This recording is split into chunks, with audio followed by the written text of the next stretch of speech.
Just when people thought the days of queuing up in banks for cash were over and done with in Nigeria, scenarios like these reared up their heads. The most worrisome is that this scenario is not limited to one bank, one state, or locality. It is a general problem that arose from a policy that experts say is intended to move the country forward. In many countries of the world, crowds and long queues in banks would be strange and unimaginable. This is because the days of dependency on cash for everyday transaction are long gone. In the new economy, all over the world, everybody is going cashless. Electronic money has taken over.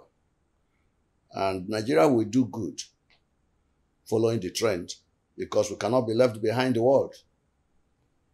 Everywhere in the developing country, even some underdeveloped country, has long match up with the system. Cashless policy, as we have it world over, is an ideal intervention by governments all over the world to see how to reduce the physical transactions using cash and want to substitute it with the other digital platform, e-naira, transfers, and doing other transactions using other alternative platforms.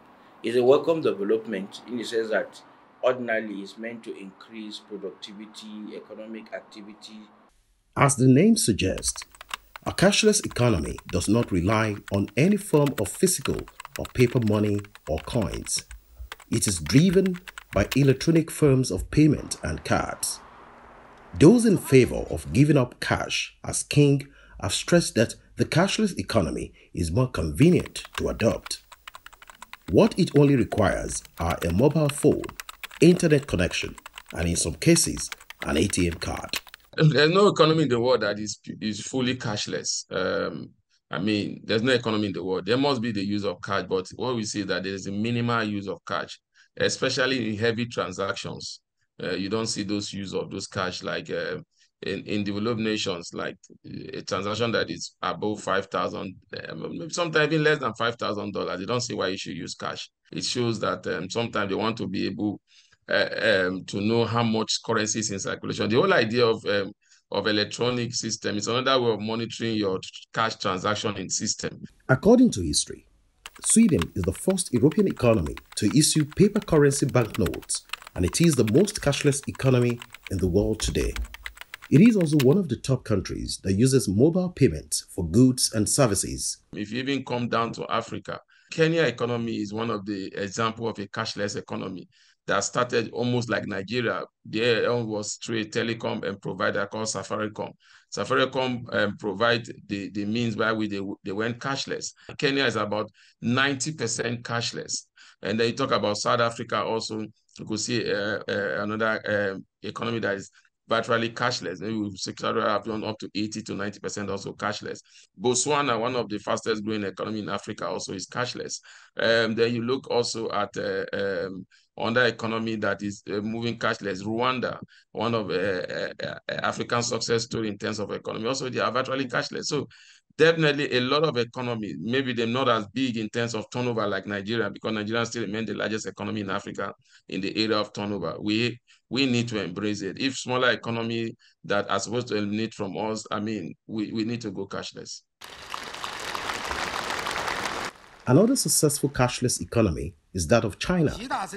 The Chinese government adopted an inclusive cashless strategy that can drive economic growth, mostly driven by a social media app known as WeChat.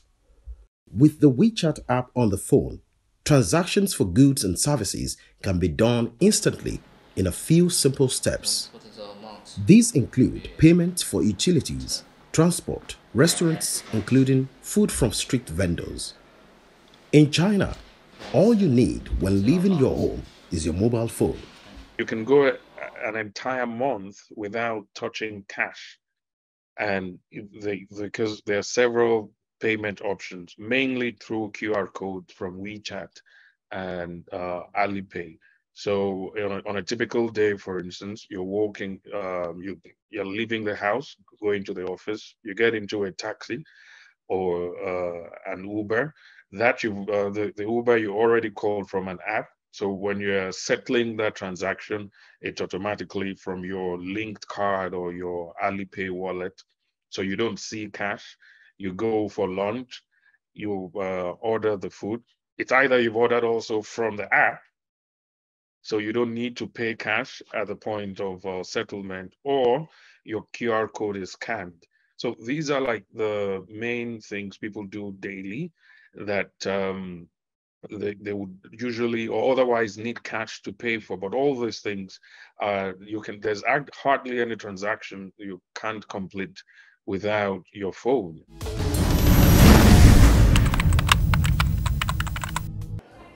In a bid to move in line with global economic trends, the Central Bank of Nigeria in October 2022 announced its intention towards making Nigeria 100% cashless, declaring that the infrastructure needed to ensure a smooth working cashless system is already in place.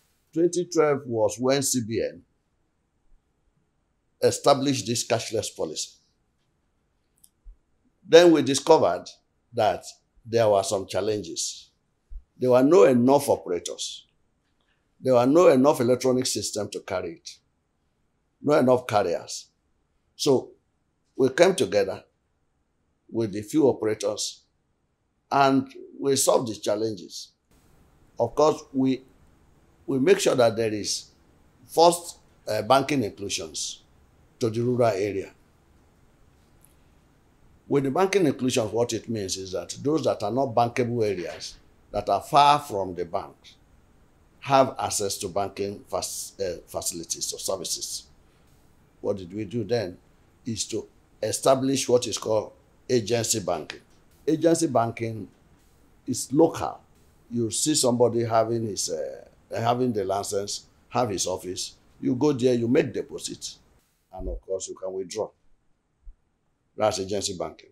When we discovered that this is not still enough, we downgraded down to POS, point of sales. Nigeria has not yet declared total transition to cashless policy. It is, however, gradually moving towards that direction. This is evident in the way several components of the policy are being pursued. There's nothing wrong about these policies. It's good. It helps to curb inflation. It helps to a lot of things. There are a lot of things that it helps to do. But we are talking about the implementation. How are you rolling it out? How can you be doing almost 3 to 4 things at the same time? It's like you have a baby. You are feeding him Cerelac. You are giving him water to drink. You are giving him pap to take. You are giving him groundnut to take. Which one will he or she take? And if you are not careful, this can even suffocate this child. That is what we are saying. Whatever policy you are rolling out, try to do it appropriately. Try to do it once at a time. Apart from technical and other considerations, experts believe that some fundamental social issues need to be resolved if Nigeria is to completely give up on its dependency on cash. It's still not a trivial cost to get a POS. So if I'm a butcher at a market in Wuse or in Bodija in Ibadan, what is the incentive for me? How cheap is it for me to get a POS? Okay, maybe you want to argue I don't need to get a POS. You can just open and then you do the bank transfer. If everybody is going to the market on Saturday, can the bank and Access Bank and GTB handle the volume of people on that? Is their system robust enough to deal with that? So these are the first questions these are the first conditions. POS should be free. Now people are paying up to 30,000, 20,000 to get POS machine.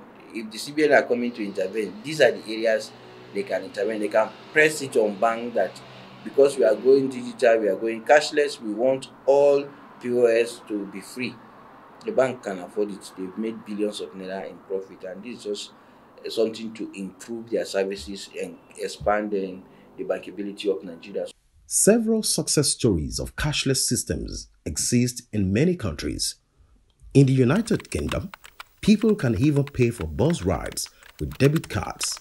Same thing with the United States, where one can send money to an email address via a payment platform called Zelle. In South Africa and Rwanda, experts say network transactions are mostly each-free. What challenges do growing economies like Nigeria need to address to seamlessly implement the cashless policy? One bank want to build its own infrastructure, the other bank want to, they could come together and build cell infrastructure. We'll give you an example. In America, and the Bank of America have a share infrastructure. They are the owners of Zelle, whereby you can transfer money to somebody, even just by using even your internet, your email address, and that money will get to the person seamlessly. But that infrastructure, that facility was built by Bank of America, but they allow every other bank to have access to it. So definitely those are what we should be seeing, a synergy in terms of sharing of this infrastructure so that we don't have too much challenges when it comes to low time. Many people hold the opinion that it is difficult for an economy to be 100% cashless. There is also the fear that some fraudulent activities can arise from the implementation of a cashless system. In Nigeria, people talk about cases of fake bank alerts and other related financial crimes. So some people have software, sophisticated software, hackers, in the sense that they will program it in such a way that it can send message independent of your regular messages that you receive. Your text message can come in various platforms. They can send you that message. It will give you the impression that you have received credit, but you have not. So the easiest way and the safest way for you to verify is for you to have a banking app, or you use the USSD code. You check not based on the text message that you receive, but rather with your own banking application. You will see if you have received value. The best thing is to be very careful and ask and check your balance. You see that the balance, it had been imparted. If they send you 5,000 and you have 10,000 originally, you expect the balance to become 15,000. So you should be able to read all that so that you know that. But if it is fake, it can't impart your balance because your balance is in your account. And fake will not pass through your account.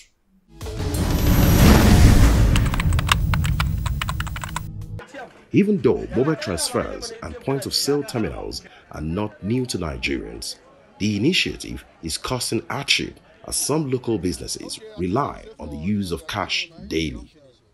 However, one thing we cannot fail to observe is that most of these small businesses are gradually flowing with the new trend.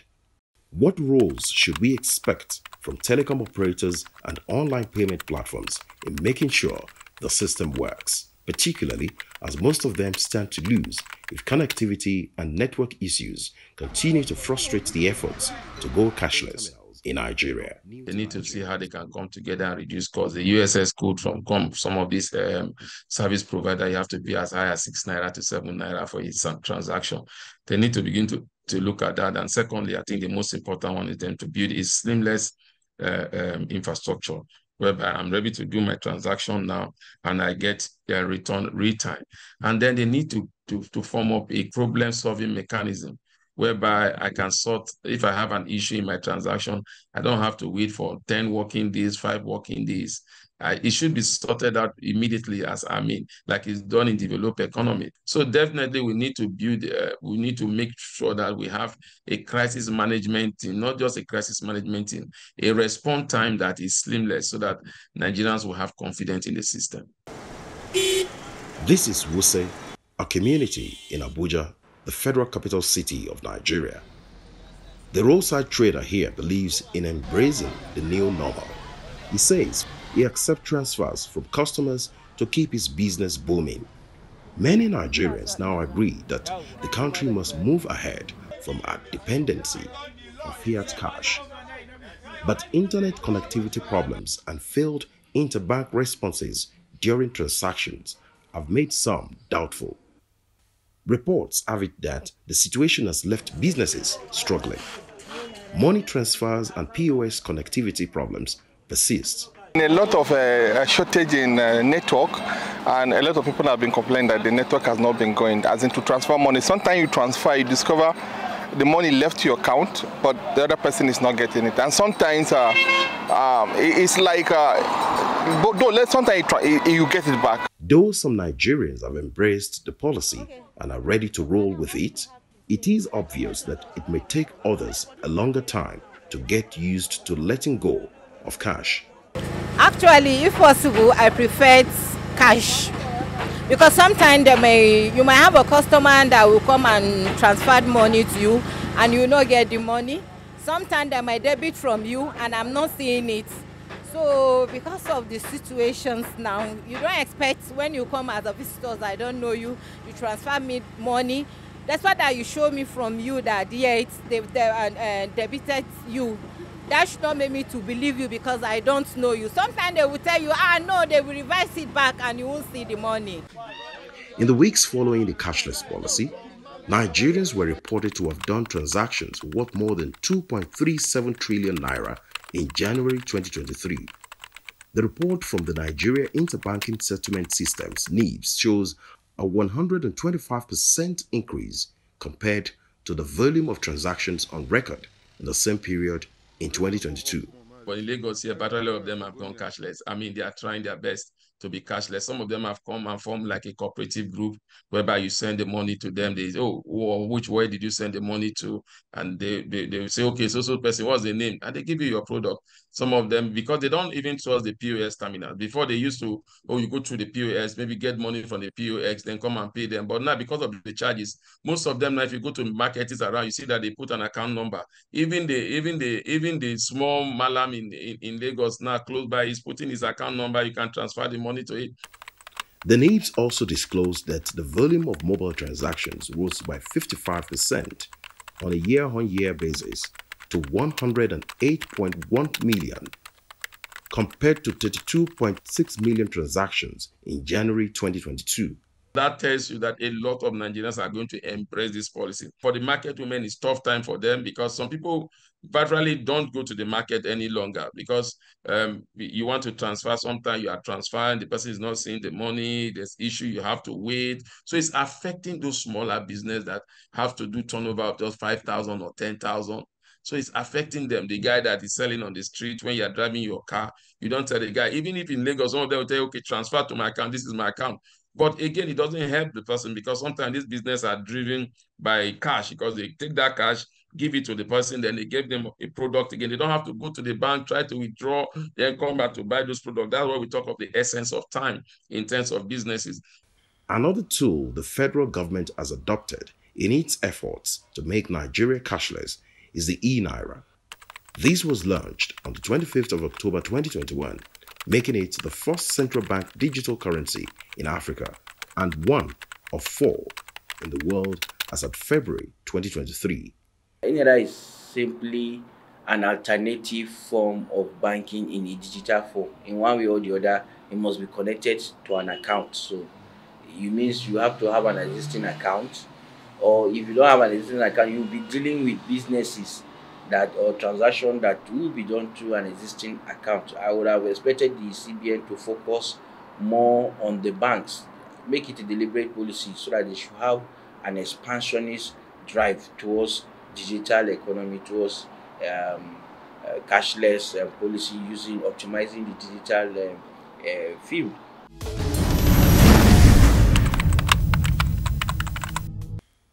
Experts say the e-Naira is different from a mobile money app.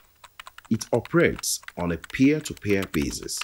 This means that money can be exchanged between a customer and a seller using the e-Naira wallet directly without an intermediary. It is also said that the e-Naira does not fluctuate in value in relation to other currencies. The value remains the same as that of the paper currency Naira. What else could be wrong with that? Most banks apps have a component of the e-wallet. The e-wallet is that you just transfer money from your regular account to your digital account so that you can be able to do other businesses in a safe environment. A lot of people have had their account hacked, their money is taken away. So to reduce that incidences, you can create an alternative platform whereby you fund the wallet just like your regular wallet, but in an electrical way. You fund the wallet with the amount of money you require to perform a given transaction. So anytime you need to perform, you just go to that wallet instead of exposing the confidentialities and details of your account for would-be hackers that are within the cyber space. They can now, but with the e-wallet or e-naira, it reduces that incidences. A look at the functions of the e-naira shows it is similar to the WeChat wallet or WeChat Pay in China. Though WeChat started as a messaging app, it has become China's app for everything. It connects billions of people who use the WeChat wallet to pay for and receive money on a daily basis. Nobody take cash, just one phone, all is okay. Everybody can use the phone to transfer. In market, every supply have a code, the billis code. When we want to buy something, we can scan that code, then transfer. It's okay. Just you just keep your balance, your WeChat balance or card balance is okay. Despite the central bank's optimism towards most of the digital money exchange portals currently in operation, particularly the e-naira, majority of Nigerians in rural areas have not been educated on them, their benefits and use. Like the Americans say, for a policy to be successfully implemented or for any idea to work, everyone must be carried along and no one must be left behind. Experts advocate relentless sensitization until everyone is on board. Instead of us enlightening Nigerians on how to go cashless, we came up with POS terminals, super agents, money agents. So they were now getting maybe relaxed with these agents. They were beginning to have their confidence, and then we came with cashless. And those agents also are not able to help them these days. So definitely, they've not been a lot of enlightenment, especially in this time. We've not done a lot of enlightenment, and I think I put the blame on the doorstep of the CBN. We have national orientation agency that are virtually every local government of the federation. How much have we involved them? We have media houses. How much have the CBN involved media houses? It should have been on since October when you know that you want a policy like this. One of the deputy governor of the CBN was saying that this redesigning and this cashless policy has been a plan that has been in the making for 2 years. So how much have you enlightened Nigeria even for a year? All the banks in Nigeria have cards for different functions and use and are already available to Nigerians. The e-wallet has been launched but has not been well received by Nigerians, mostly because there is not enough sensitization about its merits and demerits. Have you heard of the e-naira account that Yeah, I've heard about e-naira, but I don't know how it works. Yeah, I don't know how it works. Have you not heard of e-naira, e-wallet? I got a message like that, but I don't even know the meaning, and I don't want to know because I use small phone. I've ever heard of e-naira cashless policy. Okay. Would you like to use it when they implement it? Oh, it's good. It's a new world order. Afrigo card. Have you ever heard of it? Afrigo card. No, I have never heard it. Okay, for the very first time. The country has also recently launched its debit card. The Nigerian card scheme is called Afrigo. It is meant to provide alternatives to foreign debit cards and reduce capital flight. You have other payment platforms, MasterCard, Visa, and the rest. So now Nigerians want to have theirs, and if it works very well, it will gradually replace the other. But for now, what we know is that even those that are existing, some of them are localized. You cannot use them to do transaction outside the jurisdiction, outside the country. Another cashless method is the use of short code. Many banks are partnering with mobile telephone companies for the use of short codes for transactions. With all these in place, it is safe to say the options are there, and the transition to a cashless economy should not be an issue in Nigeria. So it's not that Nigerians don't want to change or adopt a cashless society, but first the necessary conditions to make that change painless, to make it obvious to Nigerians, the benefit of not using it are not clear, as it were, at this moment. Like the experts say, if the infrastructure is working well, it will not be necessary to force people into keying into a policy. People will always use options that have been proven to be easier, safer, and better for their ways of life.